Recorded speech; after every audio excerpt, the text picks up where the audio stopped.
Afternoon, friends. Welcome to today's Light and Darkness reading. Oh my goodness, I am so excited. Chapter 23. I don't feel like drawing my sword. It was early morning and the sun was shining. After several months of training, it looked like the first battle was finally going to happen. A Dachmonian force was forming in the entrance to the Camden Pass. Through a looking wand, one could see that the pass itself was full of soldiers waiting to make their way in. It was apparent that Dachmon was planning to begin with a cavalry charge. Though the Lacinians were formed a ways back from the entrance, the Dachmonian horsemen could gather a momentum in the downhill ride that would be difficult to stop. The general for the Dachmonian army was discussing the prospective battle with a trusted advisor who was his constant companion. The general was well known, having led Dachmon in many victories, including their one battle with Hurin. His name was Brach. He was a tall, thick man with black hair, gray eyes, and a thick, black mustache. His companion looked much younger than he did. He was also tall but was thin. His hair and eyes were black. He was called Chinar, and he was always at the general's side as his counselor. General Brach felt that his cavalry charge would be the quickest and best way to break Lacinian morale. Of course, he expected the Lacinian cavalry to be very capable, but he was certain the power of the Dachmonim would make them melt. Even if they could muster the courage to meet them in a charge, he seriously doubted they could provide a real challenge. He had, of course, heard of Hope, but he had 20 Dachmonim with his army. This was more than he had ever used in a battle before, and it seemed unlikely that Hope could counteract the power of so many. Even if she could, however, he had the same thought as Bonson. Dachmon's numerical superiority would settle the issue. On the plain below, General Brach and Chinar could see the Lacinian formation through their looking wands. The army was formed in the opposite way to Dachmon's. Their regular infantry was in the front with the cavalry behind them. To Brach's amazement, Alva Denay stood in the center of the front line, and Pensor was on his right. The leader of the army and one of the most important generals stood with nothing between them and a cavalry charge.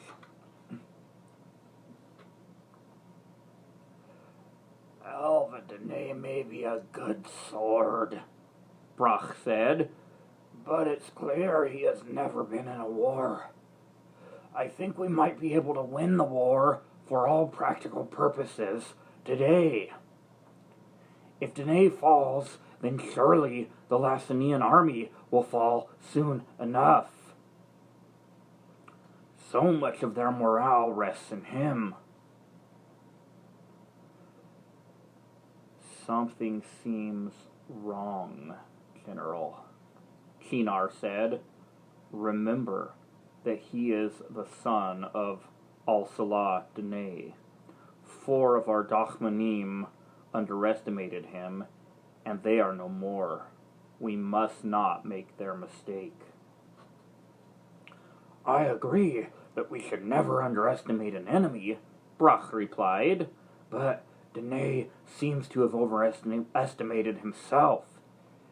It seems he is believing his own legends. Even if he can single-handedly kill 100 men, he can't withstand a whole cavalry charge, especially if we concentrate it directly on him. There is nothing between him and us. He has placed himself so that if he falls back behind his men, he will look like a coward. My suspicion is that he may be the most courageous man alive, in which case he will die today. With our downhill advantage, there will be no way to stop our cavalry charge, not to mention the 20 Dachmanim at our men's back. Brach looked through his wand again. He spotted Hope. She was standing on a raised wooden platform behind the cavalry, which was behind the infantry. She wore a white dress with a pale blue cloak over her shoulders. Her hood was down and her golden hair shone brilliantly in the morning sun. She looked very beautiful, but not dangerous. Her skin certainly had a pale glow, but it was barely discernible in the light, and she looked nervous, like a young girl at her first party to whom no one was talking. Their witch certainly doesn't seem a threat, Brach said. Yes, but remember she helped Danae kill at least one of our dark warriors, and rumor has it she was there when he killed the last 4. It is very likely that she was somehow responsible for him being able to stand against them without fear. Today we have 20 Dachmanim behind the army, and Danae will not come close to them. I think what happened last time will work to our advantage. By the way he stands front and center of his army, it seems as though he thinks he can defeat our entire army single-handedly. He'll soon know better. The Dachmanan gives you control of the army, Shinar said, but I would advise more caution. You are a man of caution, Shinar, Brach replied, and I greatly value it, but too much caution does not win wars. As you say, I have the final decision, and I cannot see a way that Alva Danae can escape death unless he runs. I agree with you that he won't run, Shinar said. Good, Brach replied. Send a rider with a white flag to offer him terms of surrender. When he refuses, like a fool, we will run him down in time for lunch. The rider was sent. He rode to the front where Alva and Pensor stood. I come to offer terms of surrender, he said. Good, Alva replied. I will accept your surrender on the terms that your army leaves Lassania immediately and never returns. The messenger smiled. The general said you would have something smart to say. But surely you can see that you are at a great disadvantage, and your men tremble under the power of the Dachmanim. General Brach sends you this message. If you draw your sword, you will die today. Alva smiled. Tell General Brach, I don't feel like drawing my sword today, but I will if I must. Then you will discuss your surrender? I didn't say that. There will be no surrender, and you have your message. There's nothing more to say. The messenger returned to General Brach. My lord, he said, Alva Danae refuses to surrender and sends you a message. He says, I don't feel like drawing my sword today, but I will if I must. Nothing else? Brach asked. No. What do you think that means, Shinar? Brach asked. It is very difficult to say, but I think we should have a care. I'll tell you exactly what it means, Brach said. It's his very clever way of telling us what he told the ambassador. He would rather not kill all of us, but if we don't turn and run, he will. As I thought, he's a courageous fool. Very soon, he will be a dead one. Turning to the messenger again, Brach asked, Did they seem afraid? Danae didn't, the messenger said. He seemed confident and arrogant, but the rest of his soldiers were trembling under the power of the Dachmanim. Even the general who was with him. You see, Shinar? Brach asked. That certainly sounds promising, Shinar said with some pause in his voice. Yes, it does, Brach said. Then he gave the order to prepare the cavalry charge. Down below, Alva's men could see that the charge would come very soon. Are you sure this is going to work? Pensor asked quietly so that the other men could not hear. No. Are you? Alva asked with a smile. No, but you sure made me feel better, Pensor said with mild sarcasm. Pensor, Alva asked, did you ever ask my father if he was sure a plan was going to work? No, I never had the courage. Did you? Yes. Once when we had to deal with a lot of men in a scrape and he had a more elaborate plan than usual, I braved the question. And what did he say? He said, no. Are you? Pensor smiled. And what did you say then? He asked. I said, nope. And what did he say? He said, then I guess we'll have to find out. Like father, like son, eh? Yep, Alva said. Then he spoke more loudly, addressing the men. Men, a cavalry charge is about to come at us. When they do, just stand where you are. They aren't going to touch us. Whatever you do, don't fall back. Just stand. The soldiers were trembling with fear, and what Alva was saying seemed insane.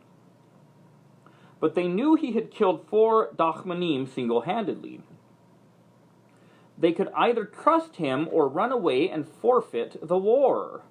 He stood fearlessly, and each soldier decided to stand with him. Brach and Shinar were set up on the ridge overlooking the lower field. Brach looked through his wand again. His men don't even have spears, he said. They clearly know nothing about withstanding a cavalry charge. With that, he gave the final order for the charge to begin, and hundreds of mounted soldiers began thundering down the slope. Their horses were well-trained and sure-footed. They approached with incredible momentum. No one in the Lacinian formation moved in the slightest. The soldiers stood there trembling, while behind them their own cavalry sat on horses. Bonson was in the center, Diron was on the right, and Kiel was on the left. Behind the cavalry, Hope continued to stand on her platform, looking more nervous and shy than ever. When the line of Dachmonian cavalry got to be about 35 paces from Alva and his men, several things happened at once. Just as the horses were lowering their heads for final impact, Hope's nervous expression suddenly changed to a confident, ironical smile. She threw up her arms as her cloak fell to the ground, and then she sent forth a blinding light. The light was at the back of her own army, but it blinded the Dachmonian riders. At that exact moment, the ground suddenly collapsed beneath the riders' feet. A chasm about 20 paces opened about 15 paces in front of where Alva's men were standing. Below there were large pointed spikes about as tall as a man that both horses and riders fell on before they knew what was happening. It was a massive charge with about 20 rows of horses.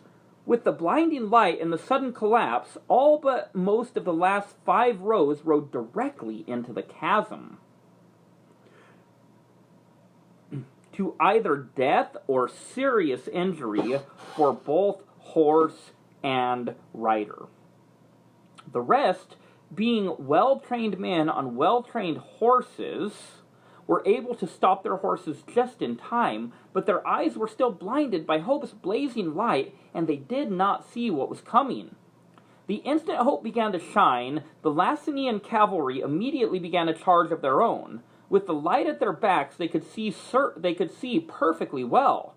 At Alva's command, his 5 rows of soldiers knelt so that the horses could easily jump them.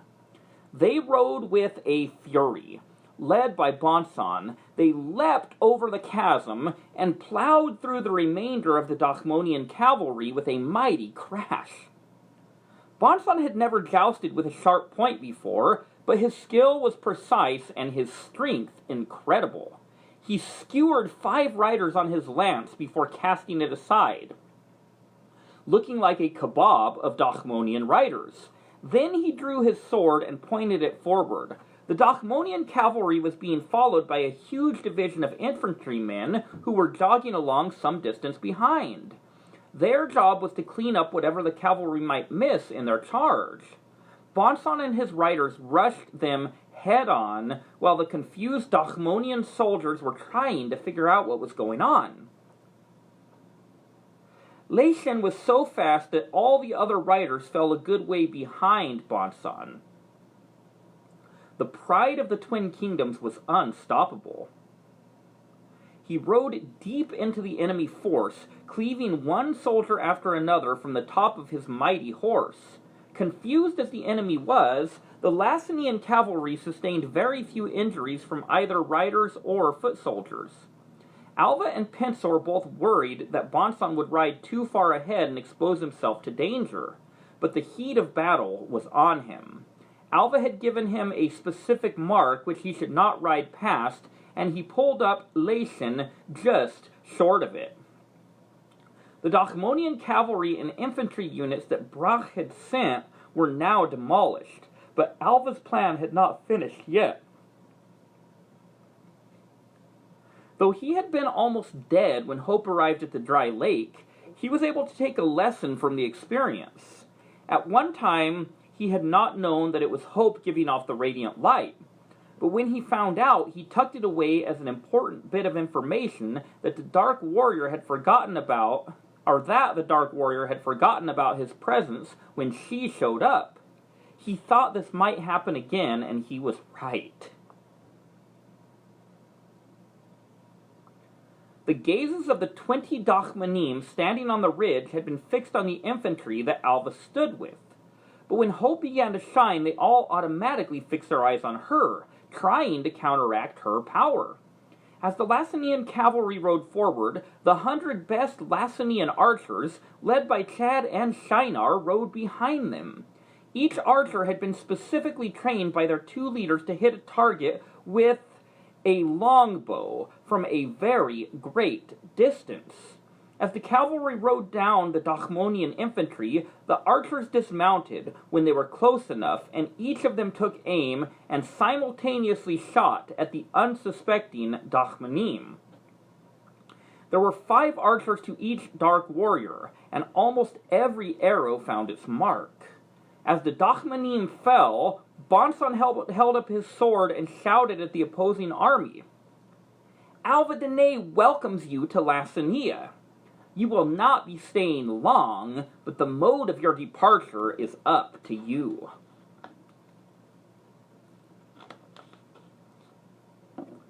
Bonson, Dieron, and Kiel knew better than to charge the pass entrance yet. The day's battle was won, but the war was just beginning, and there were many more soldiers and Dachmanim to come. With the enemy defeated for a time, the cavalry rode back toward their own camp. By this time, bridges had been brought for them to cross over the chasm, which was filled with dead men and horses. Just before they reached the chasm, Dieron held up his sword and shouted, "Lord Bonson, the pride of the Twin Kingdoms, for the free people of Lacinia, and for the liberation of the true sons of Hurin."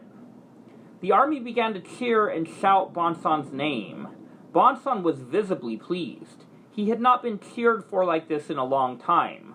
Before a minute had passed, however, he raised his own sword. The men were silent, knowing that he wished to speak.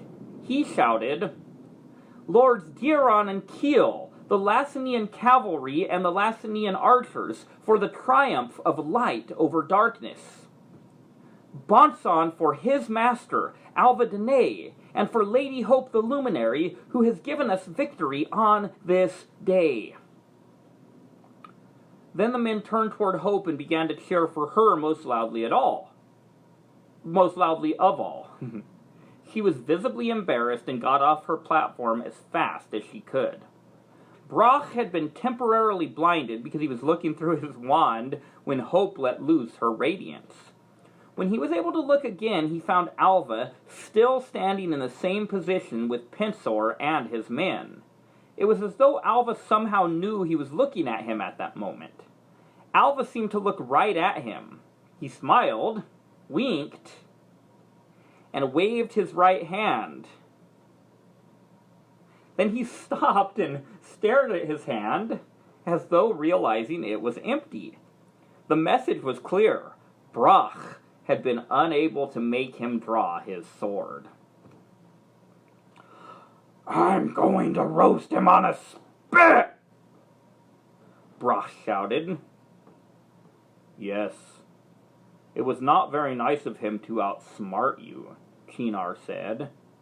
When Bonson had crossed the chasm, he rode up to Alva, dismounted, and stood before him. "I'm glad you had the good sense to stop where I told you," Alva said. "I remembered just in time, Master," Bonson replied.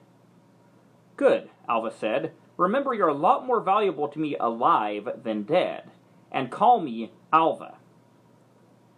"I'll try." Alva held out his hand to shake. When Bonson took it, he pulled him into a hug. "Great work, brother," he said. "Perfect." "Thank you. It was a perfect plan, Master." "My father's plans always are," Alva said. "Now get to the camp. You've got a lot of men waiting for you to tell them about your ride today. They're going to need every detail." Bonson smiled as he said, "Okay, Master." "You know it's not too late for me to cut off your head and throw it in a pig's slop trough, right?" "I know, Master," Bonson said with a grin. Alva mocked like he would kick him as Bonson scurried away. Then Alva turned to Pensor with a smile that invited him to join in the mirth. But for some reason, Pensor did not look pleased. "What's up?" Alva asked. "Nothing," Pensor said. "It was a good day." Alva let it go for the time being. The reader may have realized that the great chasm that opened in the earth was the underground hall to which Alva had taken Hope and Nera. Alva's ancestors had expected a Huron invasion for many changes of season before it actually happened, and they had planned accordingly. They had dug this tunnel in secret. The design went all the way back to Alsaladane the 16th, who had drawn the plans and worked out the physical science for such an endeavor. Very few had known about it, and the diggers had been paid well to keep it secret. The braces had been put in place in a way that they would hold up the cave, but if they were removed, the tunnel would collapse under great weight, such as a cavalry charge. The poles laying in grooves on the floor were spikes that could be set upright and slid into holes in the ground.